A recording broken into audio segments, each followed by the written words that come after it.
This is the Grassy Knoll on this February 9th, 2005. We were supposed to have in the first hour John Turner, a former IRS officer who was with the organization known as Save the Patriot Fellowship. He tried to email me. God bless him, he did the right thing. But unfortunately, I wasn't in the office to field him. When I called him and talked to him, it was quite obvious that he had no voice. So very graciously, the guest that we had for our second hour, Phillip D. Collins, has stepped in. And although I'm a little bit unprepared, Phillip, to introduce you is a very difficult thing. I would say to the audience, though, there are a number of articles by Phillip out there, along with his brother Paul Collins, that deal with what we're facing today. And it's a very, very entangled web that we're talking about, but I believe the Collins brothers have done probably what I've seen is the best job thus far to try to tell people, look, this is where we're headed, and it's based on where we were. And Phillip, you are the author, along with your brother, of the book, The Ascendancy of the Scientific Dictatorship, an examination of epistemic autocracy from the 19th to the 21st century. And Phillip, welcome to the program. Thank you so much for having me. Well, thank you for stepping in like this. I never thought we were going to get our first 2 hours this way. Well, anytime. It's all right. No problem. Thank you. And if you have to go scramble for material, I understand that, and we'll deal with that if we have to. Sure. All right. Thank you. I'm going to say that what drew my attention to you was the article that I found through Corbin's A Closer Look, entitled the semiotic deception of 9/11. Of September 11th, yes. Now, I think most of us do understand the concept of semiotic, but not in that term. Now, can you tell us, for instance, I'm assuming that it's close to symbology, but will you tell us what semiotic is all about? Absolutely. Actually, symbology is a subsidiary of semiotics. Semiotics is basically the study of signs. That's a somewhat overly simplified definition. The field also concerns itself with the application of signs in human discourse. Moreover, signs aren't just images. Spoken and written words also constitute signs. So the field really encompasses all human communication. Its significance in conspiracy research is its potential for deciphering the esoteric symbology of the secret societies that comprise the ruling class religion. Many of these symbols are actually presented before the public eye, yet the commoner is only familiar with the exoteric or denotative meaning of the symbol. Meanwhile, the esoteric or connotative meaning of the symbol is tangibly enacted right before our very eyes every day. For instance, very few Americans are even remotely familiar with the connotative meaning of the Great Seal that adorns our currency. But the semiotician can probably discern more just by examining the sign itself. That's not to suggest that every semiotician will recognize the Great Seal's conspiratorial nature, but they will be able to develop some fragmentary understanding. For instance, the semiotician would see the truncated pyramid and draw the inference of an unfinished ongoing project. The all-seeing eye would give the semiotician the inference of divine providence, although not necessarily a divine providence that is consistent with biblical Christianity. The Latin phrase annuit coceptus would reinforce this inference, meaning he blesses this undertaking in the original Latin. And the other Latin phrase, e pluribus unum, which means out of many one, would suggest some sort of monistic preoccupation with oneness. But already the semiotician has discerned a lot more than your average Joe. And all this was derived from the simple study of that sign, which adorns the back of our currency, and is why semiotics is so important and so integral to conspiracy research. Let me pin you down also while we are on the back of the dollar bill, because that is an exceptionally interesting piece of paper. There is also the words, is it not Novo Ordo Seclorum? Absolutely. Novus Ordo Seclorum, which is Latin for New Order of the Ages, or New Secular Order.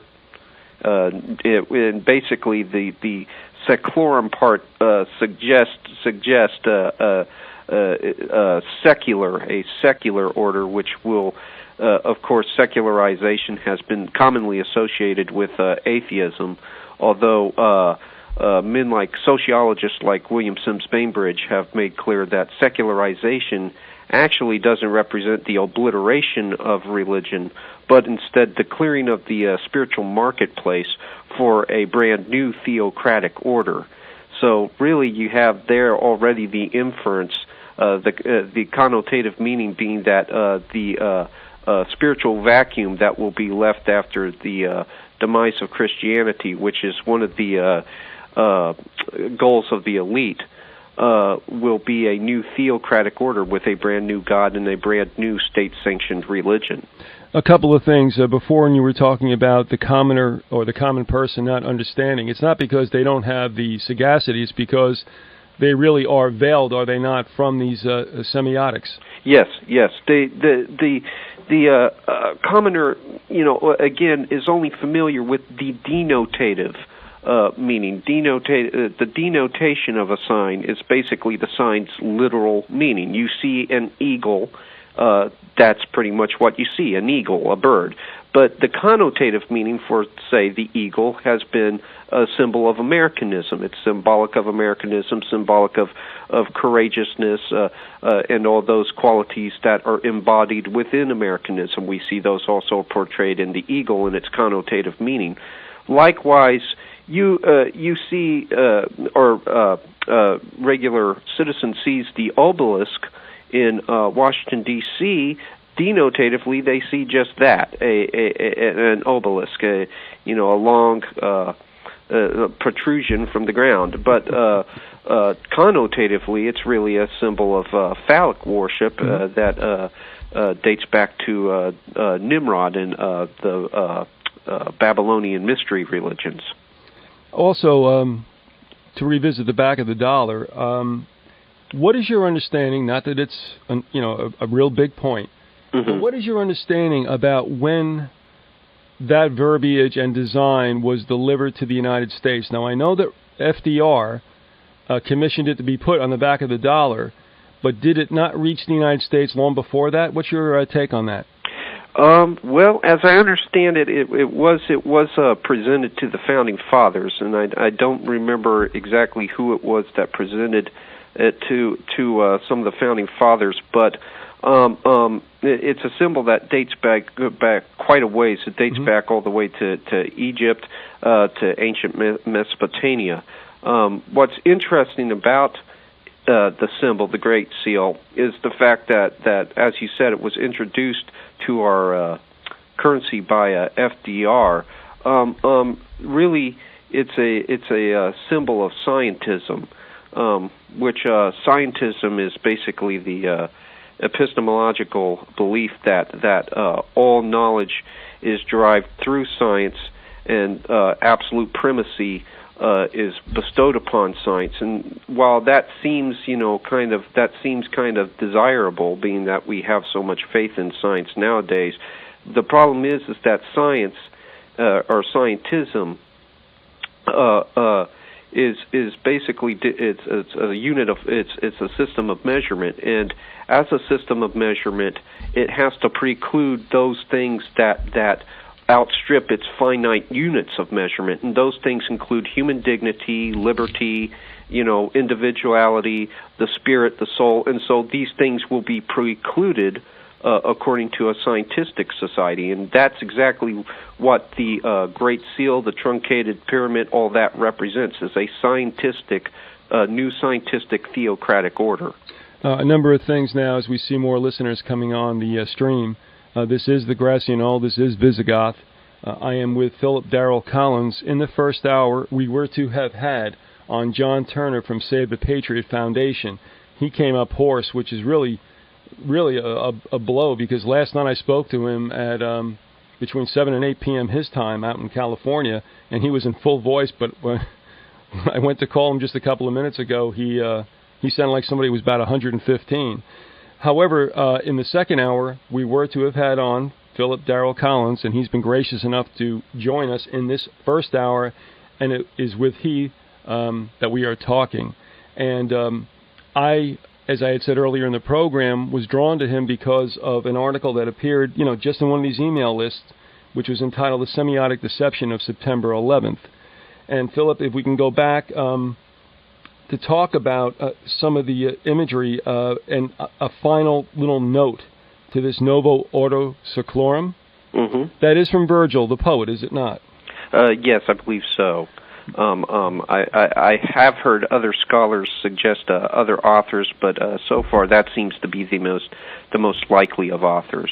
Well, what's doubly interesting is that in George Bush's inaugural address last month, he cited that exactly as it is, and he called it a new order of the ages. Absolutely. What I found interesting, though, was a while ago, Bill Moyers, whom we all know from PBS, held a town hall meeting, and he conjured a Virgil statement, but completely left out the word order. He said it was a new age of the beginning, or a new beginning of the ages. And I was like, well, what about that Latin word ordo there, Bill? I think there was something inherent in his not wanting to refer to that particular word because of the obvious connotation or denotation, and that is New World Order.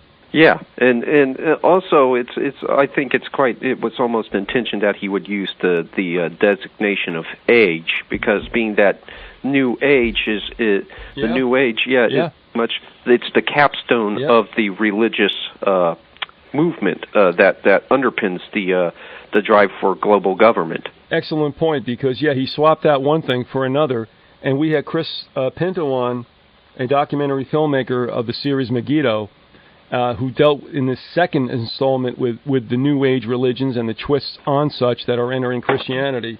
And you're right, I never thought about that until now, but you lose the orders, but you gain the New Ages, don't you? Yeah, absolutely, absolutely. And the age that they are, believe that they are basically initiating, that they're bringing in, is the age of Aquarius, which was supposed to be the new antithetical age, a age that's antithetical to the age of Pisces, which is commonly associated with Christianity.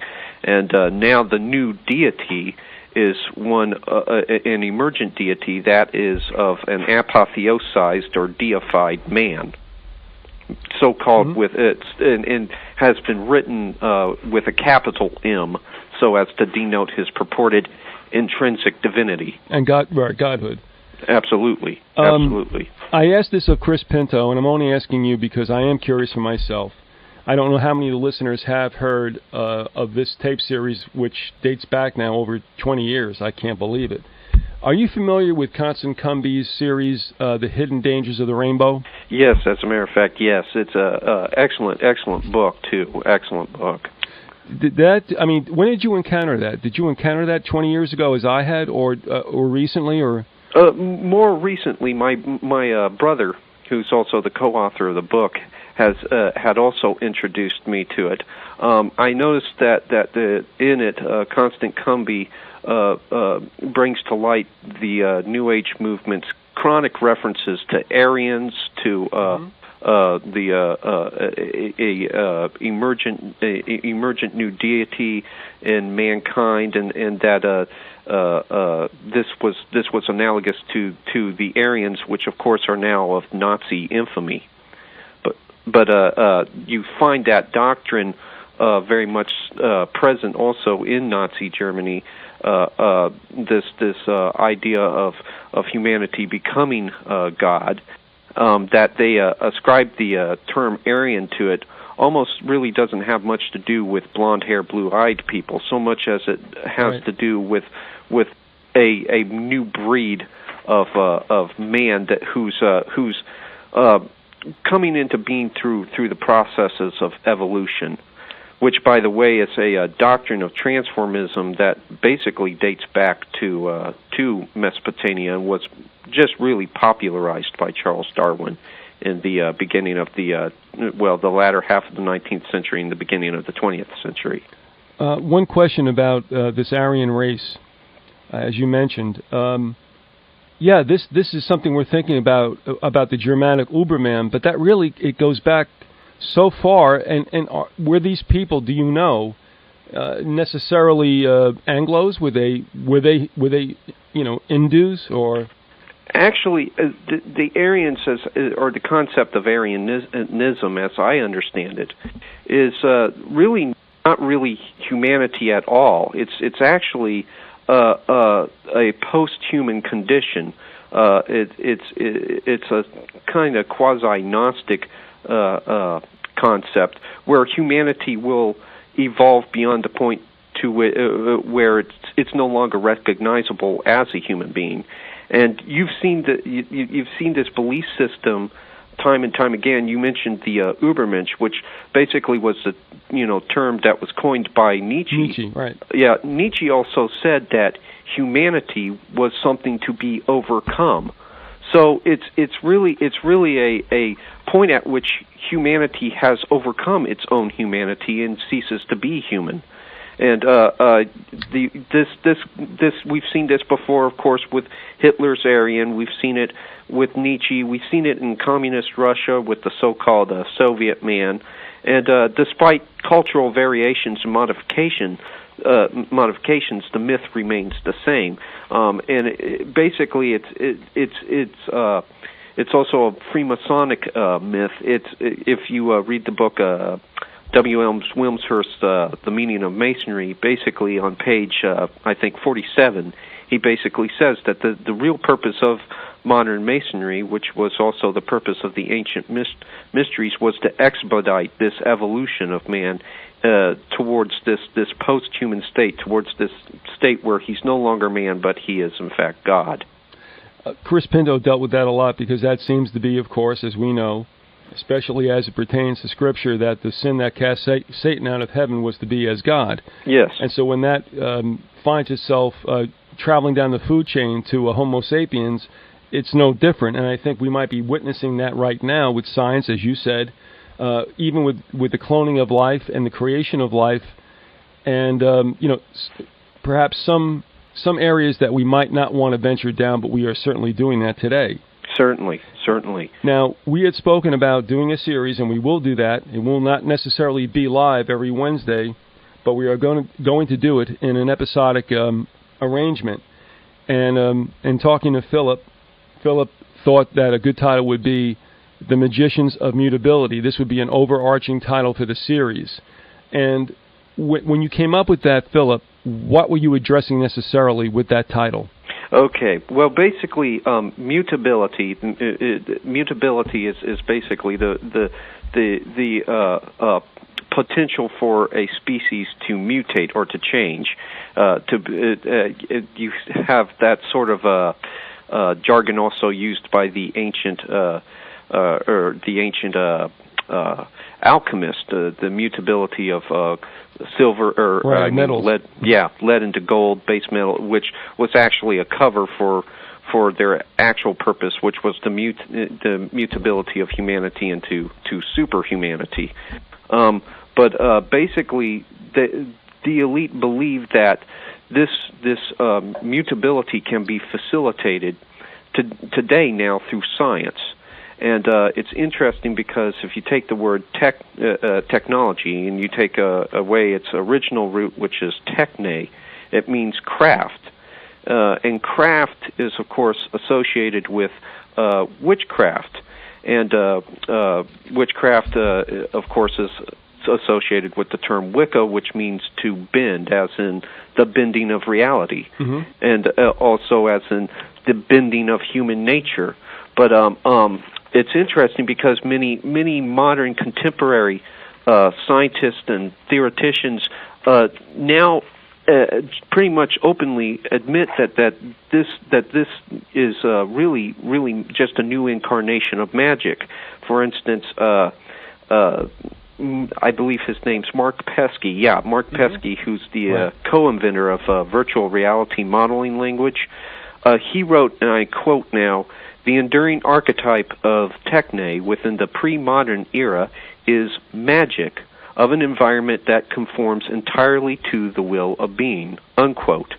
So really, what we have is the new breed of magicians, or the scientists, or the scientific elite, and they intend on transforming man through the sorcery of technology. Yeah, and they certainly are not doing this in and of themselves, but they are most definitely being financed and backed and funded by the powers that be. We call them global elitists. In the United States, Philip, I don't know how you feel about it, but we look at it as the foundations in particular, like Rockefeller and Ford and Carnegie. Absolutely, absolutely. And this is going on globally, it's just not here. We understand that. So, somebody said something about, it's funny, but if you were to ask people about their trustworthiness of science, they would probably give it a pretty high grade. I mean, yeah, they just look at it as like, well, they know more than we do.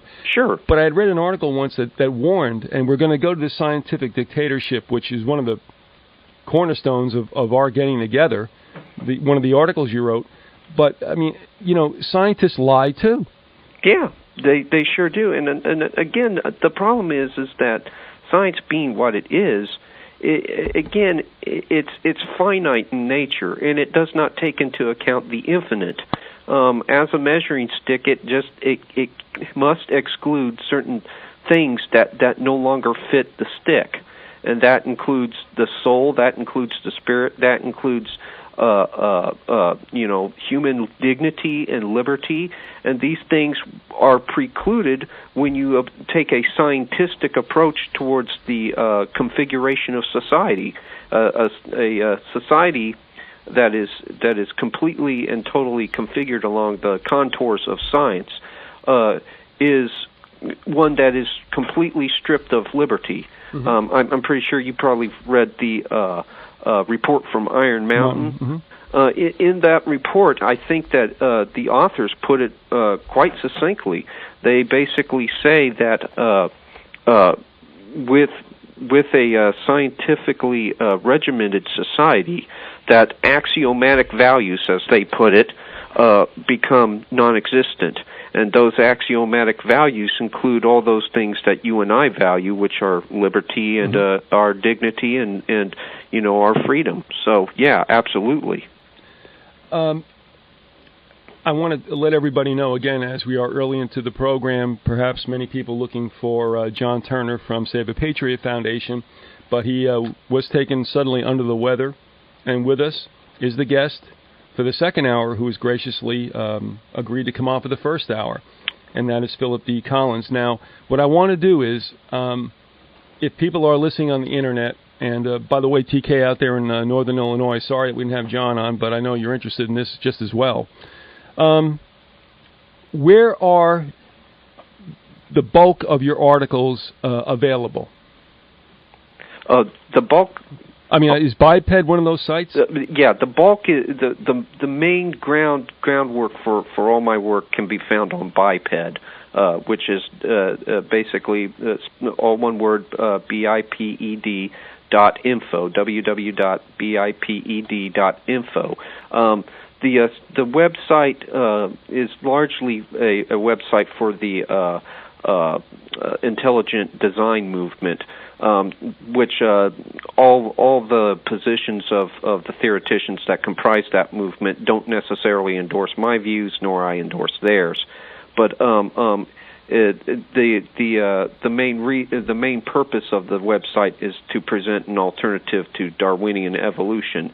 My articles largely concern themselves with exposing the occult with the entry of the human race into the 21st century.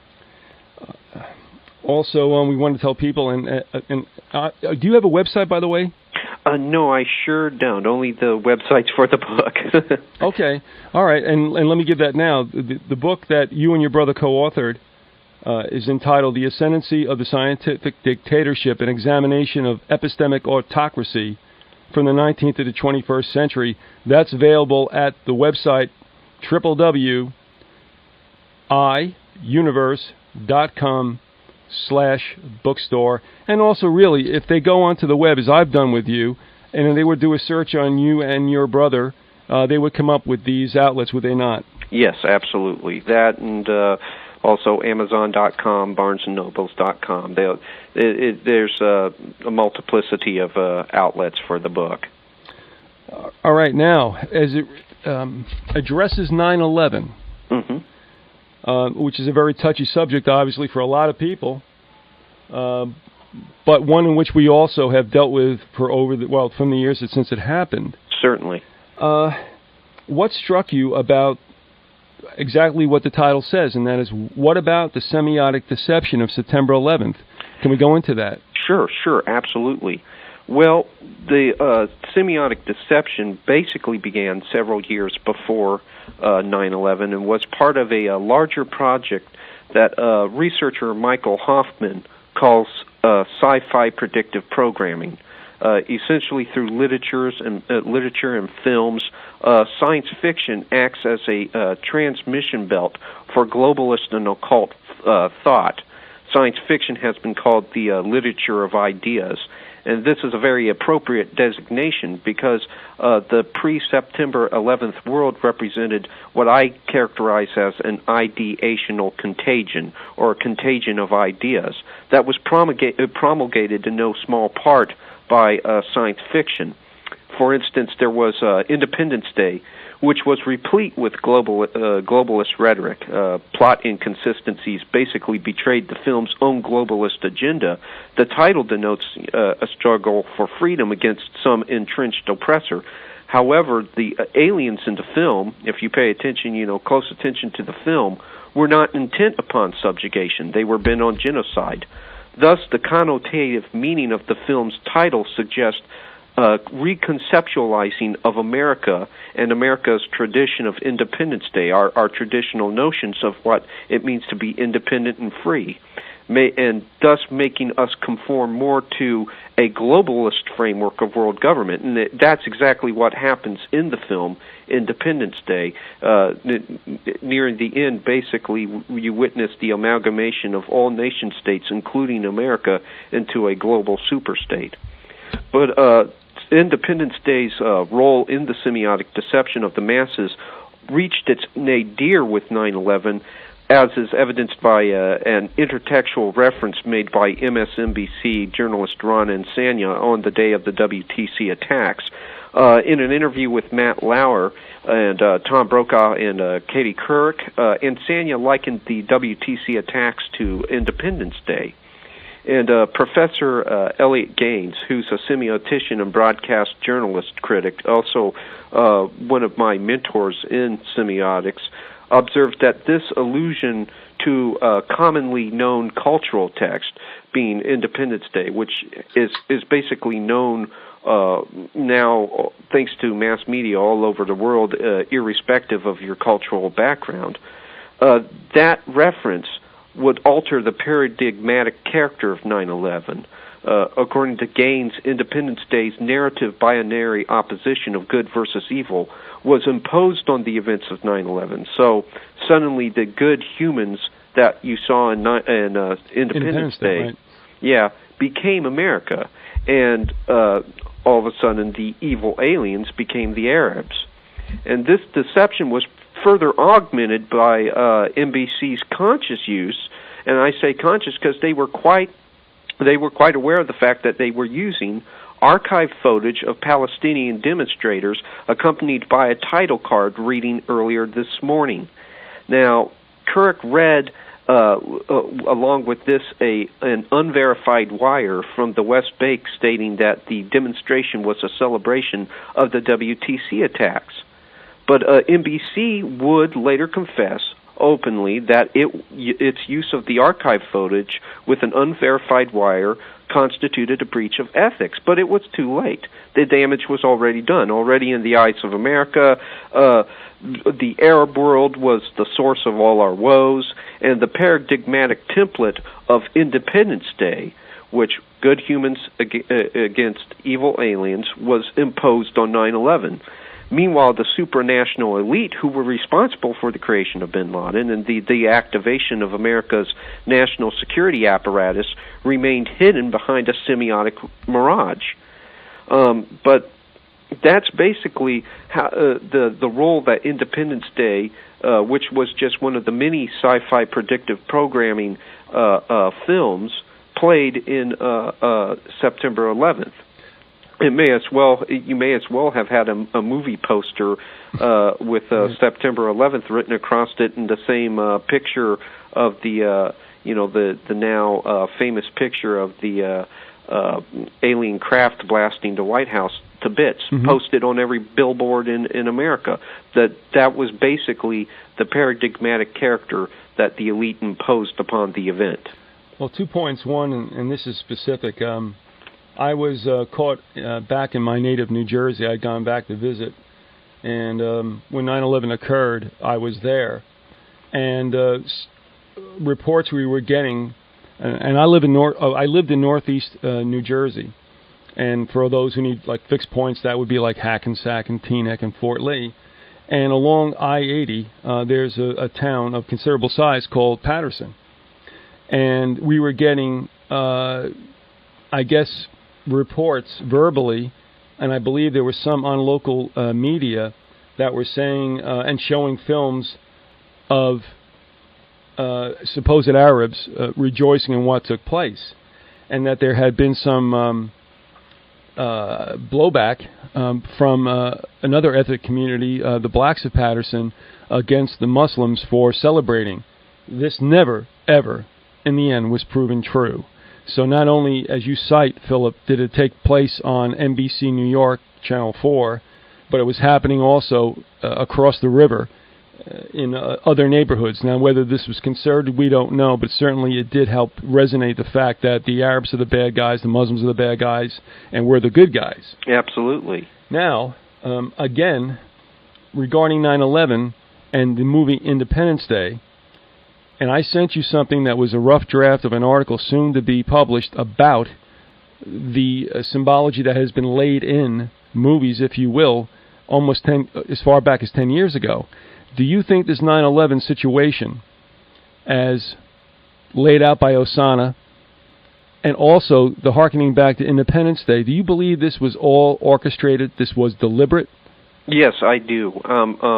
I believe that semiotic intimations were already thoroughly embedded in mass media and in our basically our subconscious years in advance, perhaps even decades. Not to say that the elite were able to perfectly orchestrate 9/11. Right on some sort of a time clock or some sort of a schedule, but the groundwork, I guess the psychocognitive groundwork was laid well in advance. For instance, you take the cultural milieu that basically surrounded the September 11th world. Witnessed a film in 1997 called Starship Troopers, which was, of course, based on the Robert Heinlein novel. But in the analysis of the movie, film critic Jeffrey Whitehall states that the narrative paradigm is premised upon the assertion that, and now I'm quoting him, quote, the sovereign state relies on the creation of an external threat to author its foreign policy, unquote.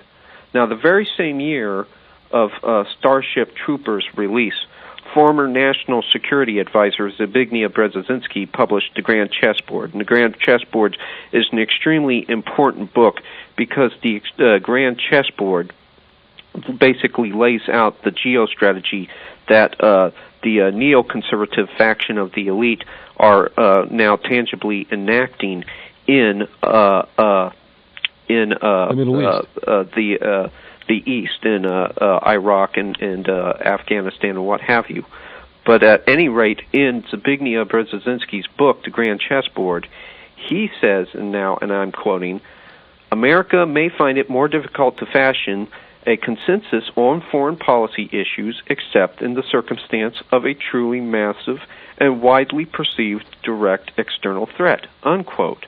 Again, the semiotic intimations were embedded within pop culture, within pop entertainment, to prepare America and Americans for an external threat, and that the notion is that our foreign policy relies on the existence of external threats, which is kind of a Hegelian notion, because the notion is that we are, in order for any sovereign state to exist, we're going to require conflict. Mm-hmm. So this goes back, way back. I mean, it even goes as far back as the film 2001: A Space Odyssey.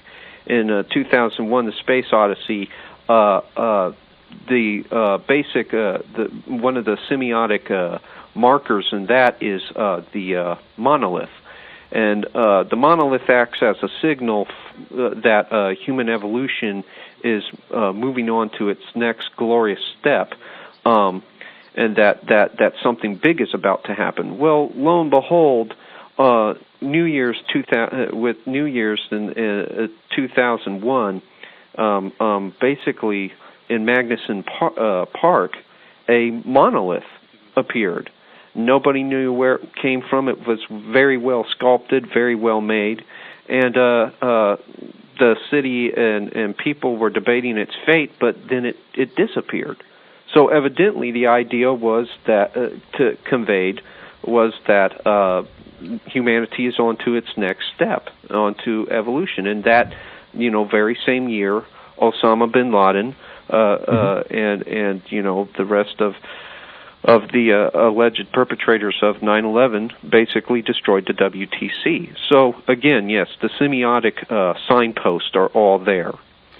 Now, I had sent to you, did you get a chance to look at that at all, that rough draft of an article yet to be published? No, not yet, no. Okay, no problem, but this gentleman is looking into what he would term the symbology of 9/11 in films going back more than 10 years ago. And he's also offered them, as he's gone along, with the caveat that, well, this might be a coincidence, I understand that, but I would rather show it than not. And again, like he said, there's reasons why. If, for instance, and I'm really roughly remembering this, in a certain movie, a person is standing between a bank of elevators, and it's a long shot, I guess, and he's standing between 9 and 11. Now, you could be standing between 11 and 13, or sure. 7 and 9. I mean, now, yeah, sure, it could be a coincidence, but sure. We have to look back at this and wonder if we are being prepared by mass communications, to include TV and movies, for some kind of, what would you think would be the game, Philip? I mean, why would they be doing this to us unless it's some kind of like little dirty Illuminati trick and the joke is on us? I personally feel that it's psychocognitive warfare, that it's used, first off, to breed what's known as cognitive dissonance. Cognitive dissonance is basically a state of psychological paralysis when people don't know what to do and which way to go. It's kind of like if you were to place a dog in a room.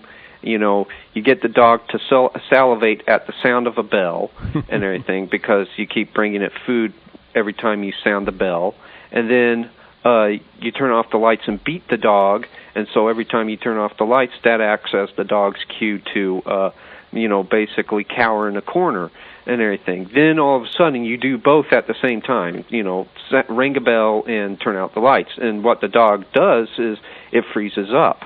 Likewise, the American public basically was paralyzed because the cognitive dissonance that was bred through the symbology that was conveyed through mass media for years and years and years, and anything, it had instilled in them, this sense of uncertainty. And so what happened and everything? Well, the powers that be took it from there, and there was very little in the way of dissenting voices. I also think that it's used to also basically comfortably acclimate us to the future societal models that they would have us accept. For instance, and me and Michael Corbin discussed this on a Closer Look, but we were discussing the University of Denver mural, which was the murals. Yeah, it's a mural titled "The Digital Transformation." Okay. And basically, this mural shows a DNA double helix issuing forth from a goddess's hands, and as the mural continues to ascend into the stars, it transforms into a series of ones and zeros. Well, what this semiotically gesticulates towards is the hypothetical concept of cyber survival, which is a theory of technological resurrection and immortality. Now, you'll notice how the theory plagiarizes the Judaic, Christian, and Islamic concepts of death and rebirth. But now, however, the context is overtly scientistic. So, sci-fi predictive programmer Arthur C. Clarke prophesied this digital transformation in the novel The City and the Stars. And in the extremely influential book, which was more recently published, The Age of Spiritual Machines by Ray Kurzweil, that author asserts that this digital transformation could be achieved through magnetic resonance imaging or some sort of technique of reading and simulating the human brain's neural structure within a computer.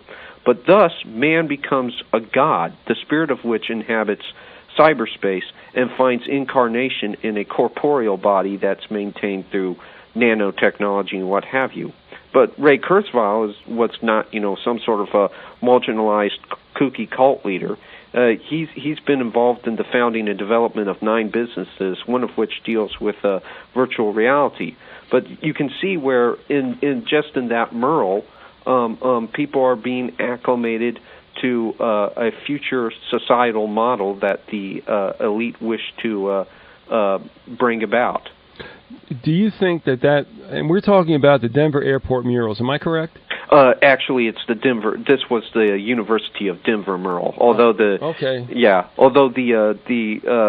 DIA, the Denver International Airport, also has quite a few interesting murals and pictures that semiotically also gesticulate towards similar themes. And really, isn't it interesting that at that airport, and again, a friend of mine flies for an airline that goes into Denver, and I asked him to check that out, and this is a gentleman who wants no part of conspiracies, and he indicated, yep, they're there, and they are a little curious. Yeah. He also saw that the official name of the airport was New World Airport. Yeah. And there is a Masonic capstone. Absolutely. And the one thing he asked me after all this was, what I can't understand, and he asked it kind of rhetorically, not that he asked, he needs to talk to me about aviation, but he said to me, he goes, what I don't understand is that airport is so ill-used. Why are they building so many new runways? And I said to him, not for what's happening now, for what's yet to come. And I won't lead you down that way, but you can respond to it if you wish, Philip. And sure. Our take is, Harry and myself on the Grassy Knoll, is that in time to come, Washington will be obliterated, and the capital of perhaps the American Union, the 34-nation Western Hemisphere, will be in Denver. Any take on that at all? Well, at this point, my take would probably be speculative as well. But I also think there's a possibility that DIA could serve as a potential, and I don't want to sound alarmist, but a potential internment camp facility. I mean, that sounds a bit, doomsday-esque, but not on this program. Yeah. But there was a book that was recently released. I can't remember the author's name, but basically it was apologetics in favor for the internment of Japanese citizens in Manzanar during World War II, which we know now was an atrocity. But yet the author writes this polemic in favor of it, and that then there's discussions of possible internment camps for potential terrorists nowadays under Ashcroft. So that's also another potential application of the DIA. I mean, like you said, there's a lot of it's really ill used. There's a lot of facilities and a lot of stuff there that has yet to even be really employed in any sort of real function yet. You know, it's interesting, too, because one of the things I did was I went back to, I think it was a 1968 issue of, you remember Look magazine, or do you remember your folks having it on the coffee table? Yeah, it's a I remember it was it was quite a popular magazine Sure. in its time. And I was amazed to find, and of course I was 17 at the time, and for whatever reason I wasn't paying attention, but the I believe it was the managing editor of Look wanted to address this bit. I guess it was about rumored detention camps. And you have to remember at that time you have a very split country about Vietnam. You do have some very hot spots in America with regard to racial problems. And so the idea that they were out there was not necessarily a far-fetch. And this gentleman, working for a mainstream publication like Look, said they're out there. Yeah. Well, the Village Voice not too long ago released an article over potential prison camps. And the Village Voice is by no means, a conspiracy theory journal or some sort. It is a bit left wing, but it nonetheless their authors have acknowledged that that possibility. And I used to be kind of skeptical, and again, you can't believe everybody that throws a set of schematics in front of your face and tells you that that's exactly what you're looking at is a concentration camp.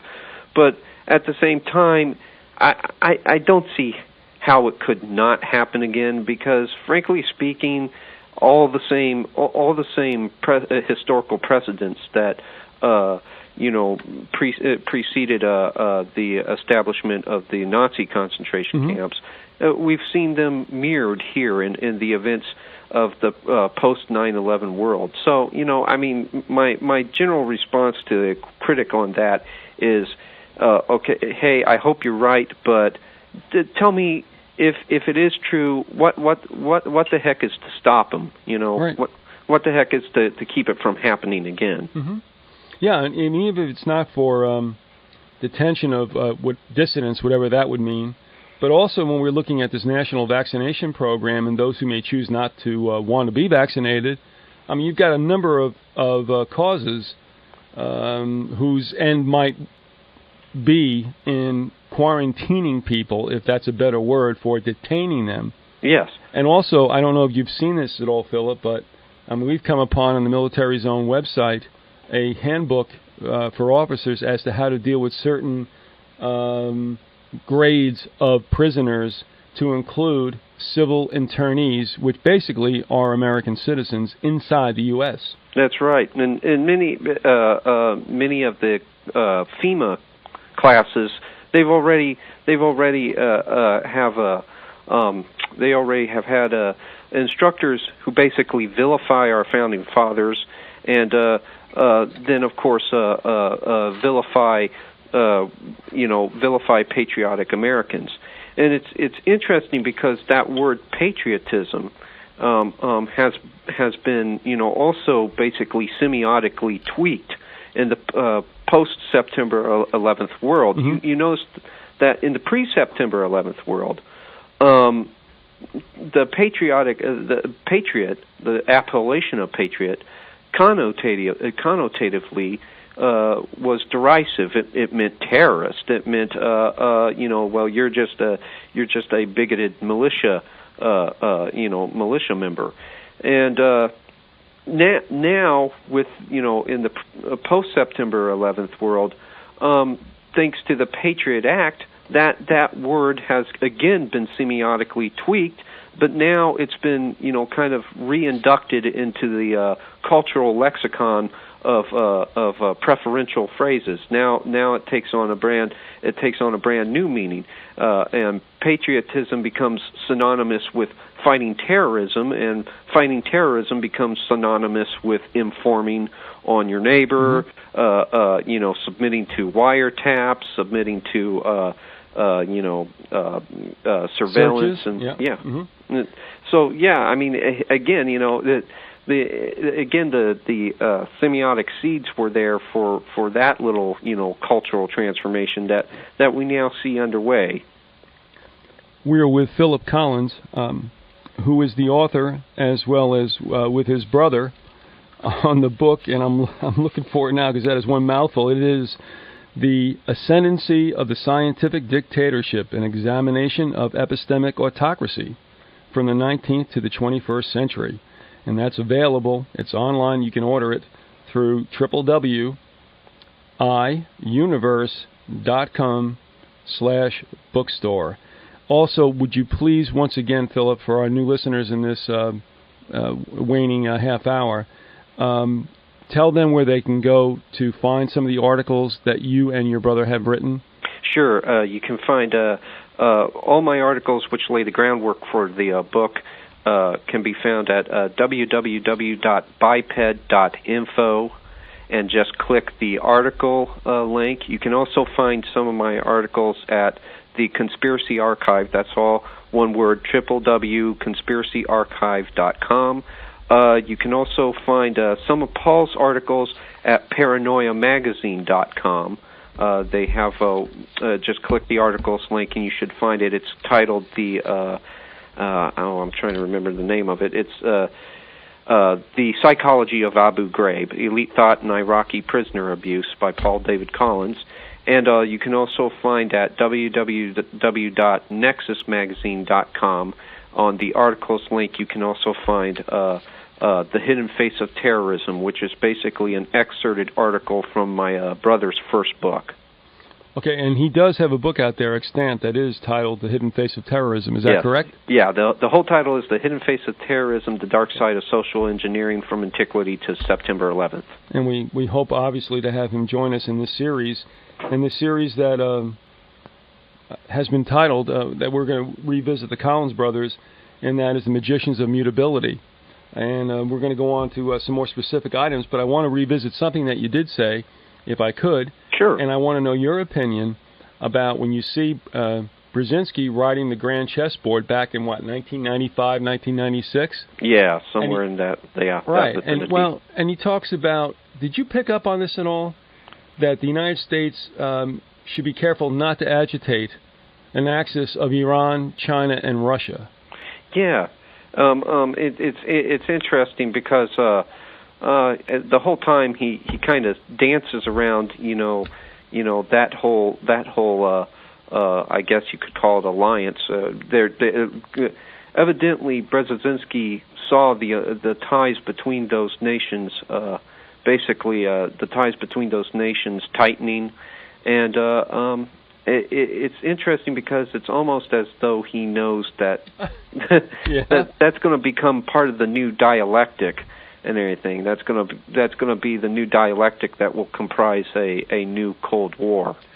But now let me ask you this in the framework of the article you did on the semiotics of 9/11. Sure. And with some of this hidden imagery in movies and such in preparation. Don't you think? Well, that's a loaded question. Let me ask you this: Do you think Brzezinski is so very prescient, or do you believe that he knows what the plan is, given the crowd he hangs with, and again he's laying this in early for a time yet to come? I think I really doubt that Brzezinski is ignorant of of really what he's saying. I think that he has a good idea. Really, when I read the Grand Chessboard, what I took from it was he was basically delineating the geostrategy that would ensure the Western elites, the Western elites that are here in the United States, global primacy in whatever form of global government that we would see eventually come to pass and everything. And so I think that he knows that that we run the risk now of basically inciting some hostilities between us and the Chinese and the Russians and what have you, because we've basically stepped into geostrategically sensitive sensitive locations. So yeah, he's probably well aware of what he's proposing and what's on the horizon.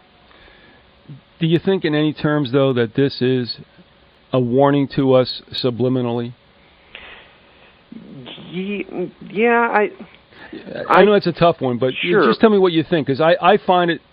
When I read that, I'm saying I'm paying attention to this. If he stated it more than once, and I'm telling you, if he stated it, it's going to happen. Yeah. But tell me how you feel about that. I think it's kind of like a heads up to be anticipating eventual conflict with the East. I think that him being former national security advisor, and his basically forte, one of his fortes being geostrategy. Yeah, he kind of knows that is what's on the horizon. You can also probably bet that in the future, what you're going to see in terms of films, I wouldn't be surprised if you saw films that now took a more hostile approach towards the East in general, specifically China and Russia. Again, you're going to see a resurgence of films that are akin to the old Manchurian Candidate, Red Dawn, and what have you. Because basically that's what we have being promulgated here is a new Cold War and a new dialectic, a new Hegelian dialectic, the framework of which has been laid through our imperialistic geostrategy. As we draw up against the hour, and what I'll do is, if you don't mind, we'll give each other about a 4-minute break at the top of the hour. Sure. And then rejoin. But I want to throw this out to you because in the article that I forwarded to you, the individual who's dealing with the 9/11 symbology in films and TV also talked about. Oh, let me think. Oh, jeez, I'm trying to figure out. I lost my train of thought. And I know it's got to do with 9/11, and I'm trying to nail it down. Can't do it. So we'll shift gears. Sure. Still dwelling around 9/11. Are you aware of the first mention of that date inside the United States by Daddy Bush? No, I sure am not. Well, this is why we're saying, what is going on really? There is a book out there, and in a previous show I cited it, I had it, I don't have it at my fingertips, and I cannot remember in total recall. But when Daddy Bush came over here, he referred to New World Order in a congressional gathering on 9/11, I believe it was 1990 or 1991. Really? Yeah, we're not going to split hairs. Chris Pinto also, in his first installment of the Megiddo series, cited a number of other politicians talking about New World Order on 9/11 and years gone by. So again, this is what I'm saying to you. I mean, I know where I was going with this. I got it. I'm back together again. This all joins in with what the writer had used from our radio show with Dr. Rebecca Carley, who had said, and I'm going to just summarize this. She said, in their sick Masonic minds, if they tell you they're going to do it to you before they do it, it's okay, like it's honorable to do such. And this is what I want to throw out to you as this hour ends. Do you see in your study and your awareness of spirituality and the fact that you understand that there's a satanic takeover coming, do you see where the Illuminati, or whatever you want to call it, is really preoccupied with numerology and loves this sort of thing? Absolutely, absolutely. I mean, one need only look at Washington D.C. You have, Yes. I mean, the whole area is replete with symbology, with numerology. I mean, you have the Pentagon. It has 5 sides. 5 is the number associated with Mars, the god of war. You have the Washington Monument, which is an obelisk, a fertility symbol, comes from the story of Osiris and Isis, right, which is an allegorical account of Nimrod and Semiramis. Absolutely, absolutely. I mean, and I think that also the reason that the elite, that numerology and symbology is so important to them is they're extremely superstitious bunch of people. And they believe that these numbers, that these symbols have occult significance, and will, imbue them somehow with power. And that's why it's important that they try to, draft some of their plans within the framework of these esoteric myths.